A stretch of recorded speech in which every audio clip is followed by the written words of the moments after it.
Hasta aquí en el púlpito hablamos de la sana doctrina, hermano, pero con nuestros hechos negamos la eficacia de la palabra de Dios en nuestra vida. ¿Cuántas veces han negado a su Señor, hermano? Y sin duda ni cuenta se ha dado, hermana, cuántas veces ha negado a su Señor y sin duda el creyente ni cuenta se ha dado. Antes que cante el gallo, me negarás 3 veces. 3 formas como un creyente puede negar a su Señor. Miremos la primera parte. Oigamos lo que dice la Escritura. Leamos segunda carta a Timoteo, capítulo 1, y el versículo es el versículo 7 en adelante. Dice así: porque Dios no nos ha dado espíritu de cobardía, sino de poder, de amor y de dominio propio. Por tanto, no te avergüences de dar testimonio de nuestro Señor, ni de mí, preso suyo, sino participa de las aflicciones por el Evangelio según el poder de Dios. Evangelio según Lucas, capítulo 12, y el versículo es el versículo 8 y 9, dice así: os digo que todo aquel que me confesare delante de los hombres, también el Hijo del Hombre le confesará delante de los ángeles de Dios.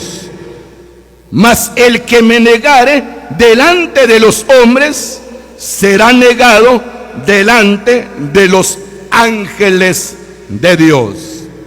Oigamos lo que el Espíritu Santo dice esta vez. Dios, hermano, a nosotros nos dio un espíritu no de cobardía, de miedo o de temor en ninguna manera. El creyente ha sido dotado con un espíritu de poder, de amor y de dominio propio. Que cuando el creyente es dominado por ese espíritu de poder, el creyente confiesa, habla, da testimonio de su Señor. Por esa causa la palabra dice: no te avergüences, no te dé pena, no te dé temor, no te dé miedo en dar testimonio del Señor, ni de mí, preso suyo. Aunque participes de aflicciones, no te dé pena de dar testimonio del Señor. Usted oía en la pandemia, hermanos, se cerraron las salas. Si usted en su asamblea quedó en silencio, es por cobarde, ¿verdad? Es por cobarde. Se prohibió la reunión, no predicar la palabra, hermano. No te dé vergüenza en dar testimonio del Señor. Que no te dé pena, que no te dé temor. Si el creyente, hermano, el creyente niega a su Señor, que ni persecución es, ¿cómo será un tiempo de persecución en la vida del creyente? El que me confiesa delante de los hombres, yo también le confesaré delante de los ángeles. Y el que me niegue delante de los hombres, yo también lo negaré delante de los ángeles. ¿Por qué los ángeles, hermano y hermana? Porque los ángeles están al servicio del creyente. Así dice Hebreos 1:14. Los ángeles están al servicio de los que hemos heredado la salvación. Los ángeles son los encargados de traernos una bendición a nuestra vida. Eso significa, si el creyente niega al Señor delante de los hombres, también se negará una bendición a nuestra vida, hermano. Miremos la segunda parte, el libro de Job, el capítulo 31 y el versículo, oigamos lo que dice aquí la palabra, leamos versículos 24 en adelante. Si puse en el oro mi esperanza y dije al oro, mi confianza eres tú. Si me alegré de mis riquezas, se multiplicasen, de que mi mano hallase mucho. Si he mirado al sol cuando resplandecía, o a la luna cuando iba hermosa, y mi corazón se engañó en secreto, y mi boca besó mi mano, esto también sería maldad juzgada, porque habría negado dice la palabra, al Dios soberano. Oiga, hermano, dice que un creyente, hermano, oiga, hermana, la palabra dice que un creyente puede negar al Señor cuando el creyente dice al oro, mi confianza eres tú. Le dice a la plata, tú eres mi esperanza. Oiga, hermano, y el creyente se engaña a sí mismo, creyendo, hermano, oiga, hermana, que su felicidad, su alegría depende de las riquezas aquí en la tierra. ¿Cuántas veces colocamos nuestra esperanza en las riquezas, hermano? El apóstol Pablo escribe al joven Timoteo en el capítulo 6, versículo 17. La Biblia dice, hermano, a los ricos de este siglo. ¿Será que hay ricos en esta congregación? Puede ser que hayan algunos ricos de ahí, medios ricos, ¿verdad? Solo con el pan necesario. Pero la Biblia dice, a los ricos de este siglo, mandan que no sean altivos, ni pongan la esperanza en las riquezas, las cuales son inciertas, sino en el Dios vivo, que nos da todas las cosas en abundancia para que las disfrutemos. Oye, hermano, dice que un creyente no puede colocar su confianza, su esperanza en las riquezas, sino en el Dios vivo, porque si el creyente confía en las riquezas, la palabra dice, el creyente niega a su Señor, hermano. ¿Verdad que no es bueno confiar en las riquezas, hermano? Le salen alas como águilas, dijo el sabio, y desaparecen. La Biblia dice, si dije al oro, tú eres mi esperanza, le dije a la plata, mi confianza eres tú, entonces habría negado al soberano Dios. Oiga, hermano y hermana, nunca confiemos en los bienes que Dios nos ha dado. Nunca confiemos en las riquezas que Dios le ha confiado al creyente. Mejor confiar en el Dios vivo, que nos da todas las cosas en abundancia para que las disfrutemos. El tiempo nos marca. Leamos la tercera parte. Oigamos lo que dice la Escritura. Leamos lo que dice aquí la palabra. Primera carta a Timoteo en el capítulo 5, y el versículo es el versículo 8, dice así la palabra del Señor.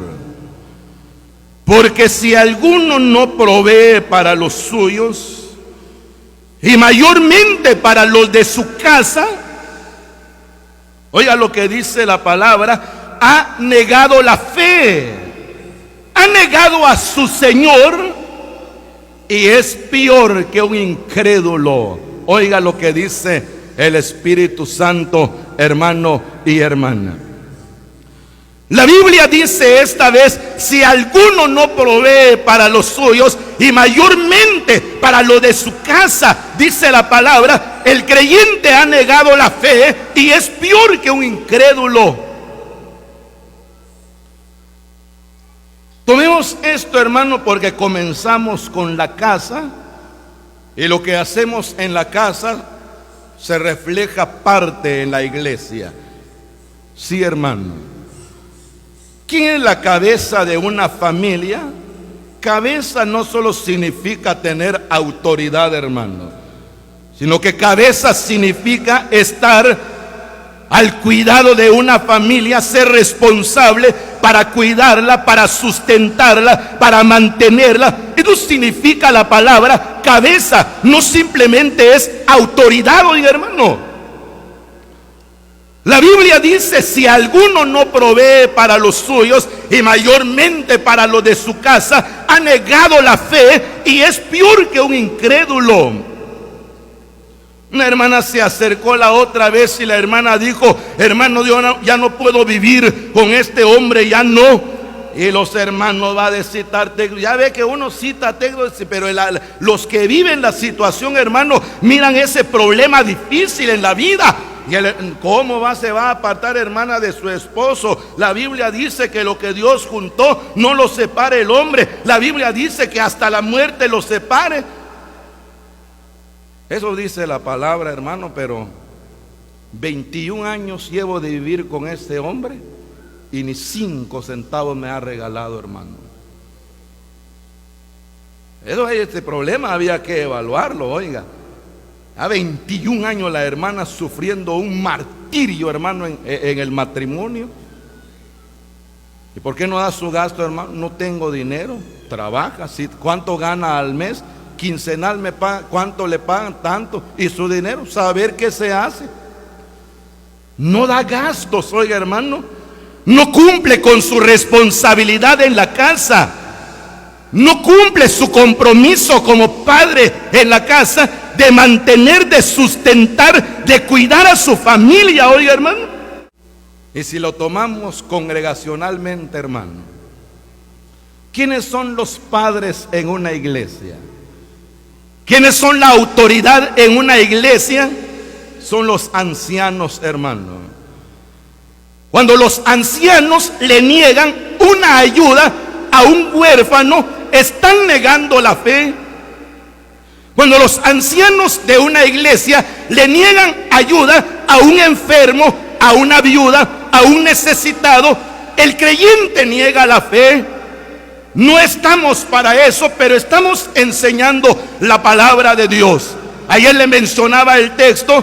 La Biblia dice: hermano y hermana, juzgad vosotros lo que digo. Cuando los ancianos niegan una ayuda a un visitante, niegan la fe, hermano. Se niega a la fe, porque la palabra dice: si alguno no provee para los suyos y mayormente para lo de su casa, a la familia de la fe, puede hablar de amor, bondad, misericordia, piedad, que sana doctrina aquí, que sana doctrina allá, pero con el hecho, si no provee para los suyos y mayormente para lo de su casa, ha negado la fe y es peor que un incrédulo. Mientras estamos sobre esta tierra, procuremos no negar al Señor, hermano. Procuremos hablar siempre del Señor, del testimonio de Cristo. No confiemos en las cosas terrenales y tratemos de ser creyentes responsables sobre nuestra casa. Y como dijo el apóstol Pedro: y yo, anciano, con vosotros también, seamos responsables con el pueblo del Señor, hermano, para que de esta manera nuestras vidas sean para la honra y la gloria del Señor.